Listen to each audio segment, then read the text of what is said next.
Samajwadi party के रुकने parliament Shafiqur Rahman Barq ने 34 साल पुराना केस हुकूमत की जानिब से दोबारा खोलने के फैसले पर कहा कि इस वक्त मौजूद लोगों को हुकूमत इंसाफ नहीं दे पा रही है, अब मरे हुए लोगों को इंसाफ देगी। उन्होंने कहा कि जानबूझकर पिछली बातें उठाई जा रही हैं और हालात खराब करने की साजिश है। इधर बीजेपी कश्मीर यूनिटी के सदर रविंद्र रैना ने समाजवादी पार्टी लीडर के बयान को शर्मनाक करार दिया। रैना ने महबूबा मुफ्ती को भी निशाना बनाया और कहा कि ऐसे सियासतदान ही वादी में तशद्दुद के जिम्मेदार हैं। भी की जा रही है, उखेड़ी जा रही है, ये तो हालात बिगाड़ने की बातें हैं। समझ गए ना? ये जानबूझकर, इसका मतलब ये है कि हालात को खराब करने की और ये हालात बिगाड़ने की कोशिश की जा रही है। लेकिन बीजेपी के नेताओं का कहना है कि इससे उन लोगों को न्याय मिलेगा, उन परिवारों को न्याय मिलेगा जिन्होंने अपनों को खोया है।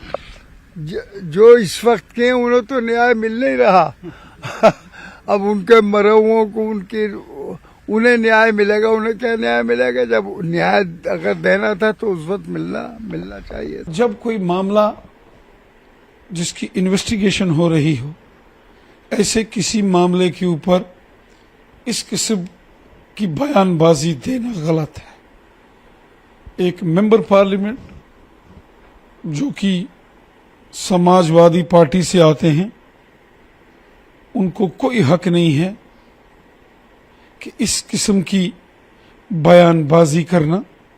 कानून अपना काम करेगा, कानून ने हमेशा अपना काम किया है। हमारे मुल्क का कानून सबसे बड़ा है, लेकिन कभी कभी सियासतदान इश्तियाल अंगेजी करके, जहर घोल के अपने मफाद के लिए राजनीतिक रोटियां सेकते हैं। ये नहीं होना चाहिए। अगर कहीं किसी के साथ नाइंसाफी हुई और उनके जो फैमिली मेंबर्स हैं, उनके जो रिश्तेदार हैं, उन्होंने उस मामले को लेकर तहकीकात की मांग की हो या तहकीकात की जा रही हो, ऐसे वक्त इस किस्म के बयानात ठीक नहीं होते। तो ये भी कहते हैं कि माहौल बिगड़ेगा, खलीज पड़ेगी। जब मामला जो है वो सुनवाई के लिए गया और बाद में उसकी इन्वेस्टिगेशन हो रही है, और जब तक इसकी तहकीकात पूरी नहीं हो जाती, तो मुझे नहीं लगता कि इसमें किसी को कोई बयानबाजी देनी चाहिए।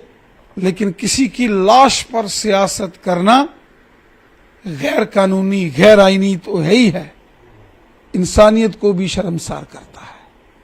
महबूबा मुफ्ती के बयान की तरफ उन्होंने कल कहा कि आप लोग परिवारवाद की बात करें, आप सिर्फ 3 परिवारों की बात करें, लेकिन अनएम्प्लॉयमेंट बड़ी है, यहाँ बेरोजगारी है, करप्शन है, उसकी तरफ ध्यान नहीं है।